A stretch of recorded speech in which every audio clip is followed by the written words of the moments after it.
Fresh back from sandblasting, 0 pitting. Incredibly pleased with the condition the frame and the axles are in. Like, man, they almost look like they've been painted silver. What's that? But we're about to paint them silver, actually. Well, the frame's going to get painted silver. The axles will get painted black and steel it because we still have some work to do once the, once we continue fabrication. So time to get some axle grease cleaned off and handprints cleaned off and paint going.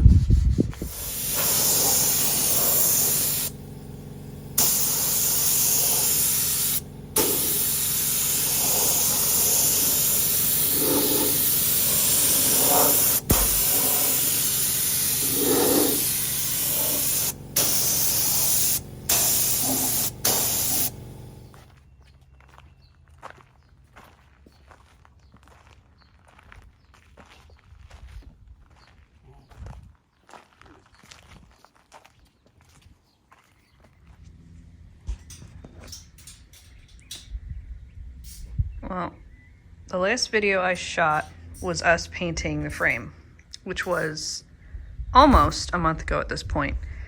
And we didn't intentionally quit working on the Scout, we just ran out of parts. So you can see the axles are all but taken apart.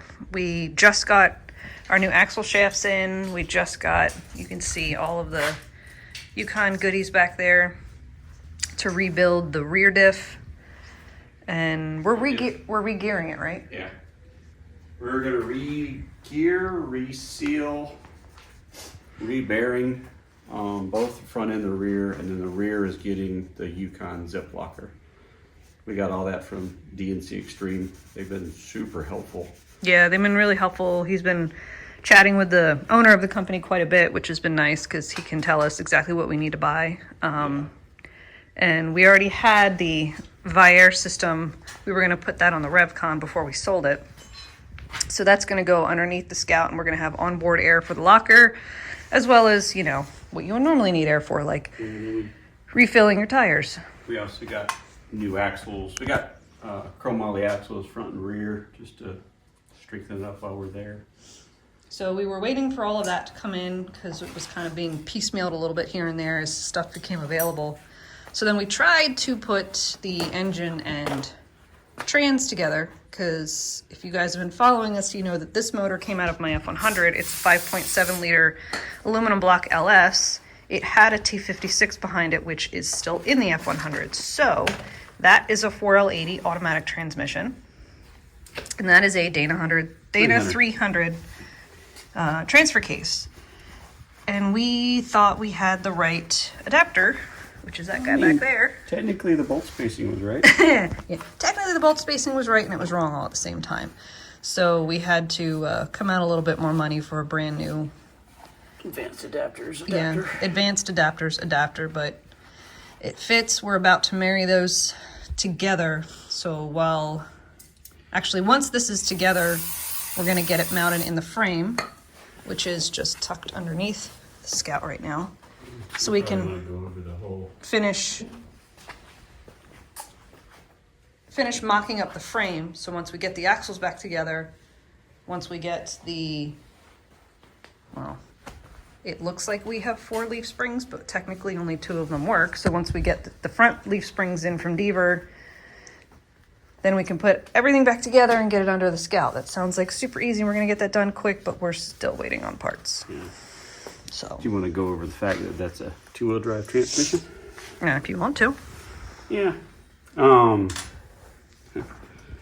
It actually was easier to guarantee I had the right shaft length and setup, because I guess there's a couple of different versions of the 4L80s for the 4-wheel drive side of it. And I found out, I forgot whose video, I think Dirt Cinema's video or somebody like that. They blew up their transmission, went to put another transmission in, and the one they got from the junkyard was actually broken. So they had a built street strip 2-wheel drive transmission, and I guess the benefit of that is we needed the rear speed sensor for our application, and if you start with a 4-wheel drive, they don't always have the rear speed sensor, so then you have to get the adapter that puts a tone ring out here. Just, it added a lot of complications. And at the time I was having a hard time finding a 4-wheel drive 4L80. I found this guy. He had put it in a Impala. I think it was an Impala. Yeah, I think it was an Impala. He put it in an Impala and it hung too low because it's a big ass transmission. And he didn't like it, how it sat, so he put a smaller transmission in it and sold this one, and it was a supposedly freshly rebuilt. The fluid that's come out of it has been nice and pretty. It is right there, and man, we've got it and it all over the floor. Yeah. But yeah, I mean, judging by the looks of it and the transmission fluid that's came out of it, I'd say it was freshly rebuilt. But I guess two extra steps. One, you've got to plug this hole. That's for the tail shaft bushing, for oiling the tail shaft bushing, and then you have to actually measure out and cut this shaft off so it doesn't bottom out in the transfer case. But versus tearing one apart to change out the shaft, it's much easier. Yeah. So it's been a long month, kind of an annoying month, with some frustrating bits and pieces here and there, just trying to get parts on order and parts in, and realize that we had wrong stuff, but we're starting to make progress. Once I put the phone down, we're probably going to put these two pieces together. It's good to cut that shaft. Oh, yeah. Right, yeah. I was totally listening, said no one ever. Once the shaft's cut, we'll put all that together. Are we going to put this in the frame today, or are we going to move back to the, you got too much crap on the floor. Mm-hmm. Move back to the axles. I'd like to get it in the frame just so we can get the cross member welded up and get some kind of path through the garage we can walk. What? You don't like, not being able to move? That's what happens when you have 4 or 5 different projects going on. Technically, we have one project going on in just 4 different phases. Yeah, well, yeah, actually. Because we have brake kits sitting around and locker stuff, and yeah, it's just... Springs and axles. And, yeah. So that's where we are at. It's been a long month, but we're going to try and make progress and put something of value in this video other than painting a frame and talking about why we haven't put anything out on YouTube. So appreciate all the new followers we've had recently. I'm sure it's for the Scout stuff because, come on, that thing's badass, even though it's currently acting as a shelf. But yeah, eventually. Very cool shelf. It's a very cool shelf. The F100 acted as a shelf for a while too, so the only thing that hasn't acted as a shelf is the Beauty Queen. It was a shelf for a while. It was not a shelf at this house, ever. This house? No, but the old house it was. Yeah, well, it wasn't finished then, so. All right, forward progress, ho.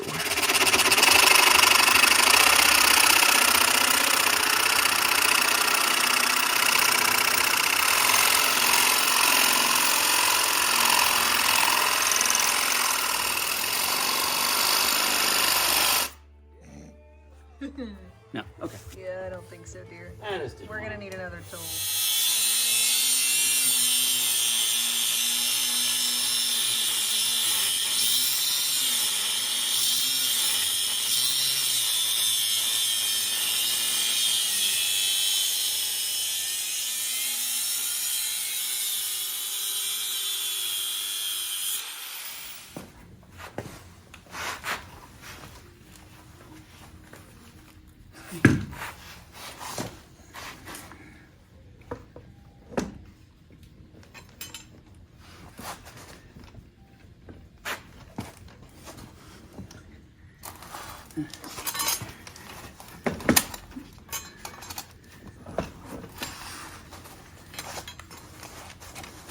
Don't need.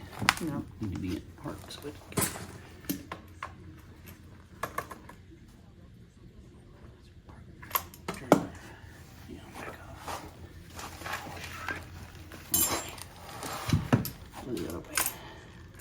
to you. Keep going. Try to grab it flat. There it goes.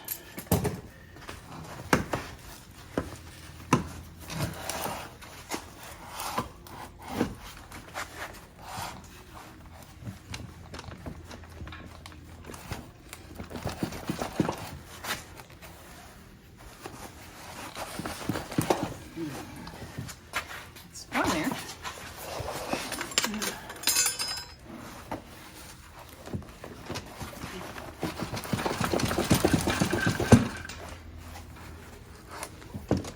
Yep. Looks like everything fits up without any interference. All right. Yay!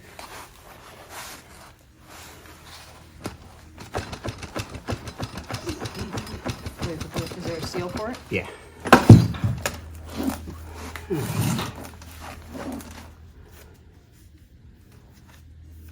Cool. Yeah, so I'm gonna fill that hole. I'm gonna plug that hole, I should say. With what?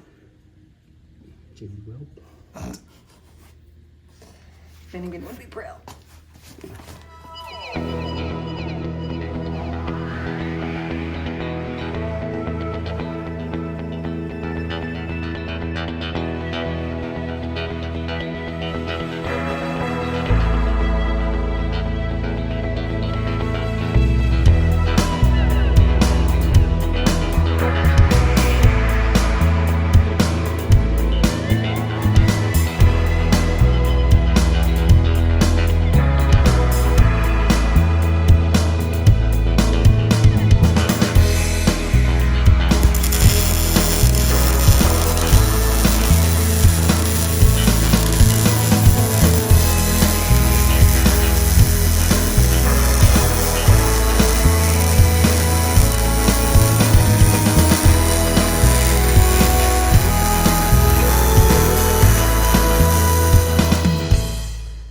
Again, we are 1 week removed from the last clip, and we had to readjust the Dana 300 twice now?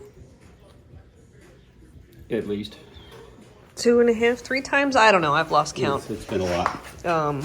Just realized once we got it in place, got the motor and transmission on the Scout's frame, that it just wasn't gonna work. So we had to clock it, which means we had to change where the holes were and all that, you know, fun fabrication challenges that everything yields. But we are, and by we, I mean Mike, is scary close to getting this part of the project done. The quote-unquote bolt-on, ready-to-go, pre-made transmission crossmember by Anything Scout was less than ideal for our application with the 4L80 and the Dana 300. So he's been in the process today of modifying the crossmember we purchased to try and at least get our money's worth out of it and make it work for our current application. So once that's completed, then we can move back to axles. We did get shipping notification for our Deaver front springs, which means once we get the axles completed, the axles put back together, which they're still over there, and the Deaver springs in, then we can make this an actual rolling chassis again. And man, we can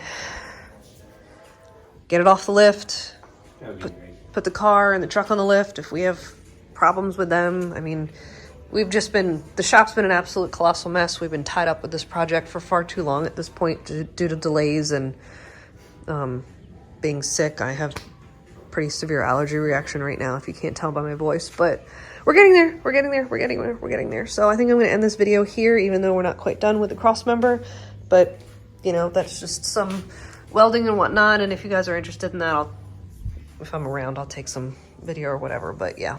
So that's where we're at with it. Thanks for following along. Like, subscribe, give us a comment, all that good jazz. We appreciate you guys, and we'll see you next time.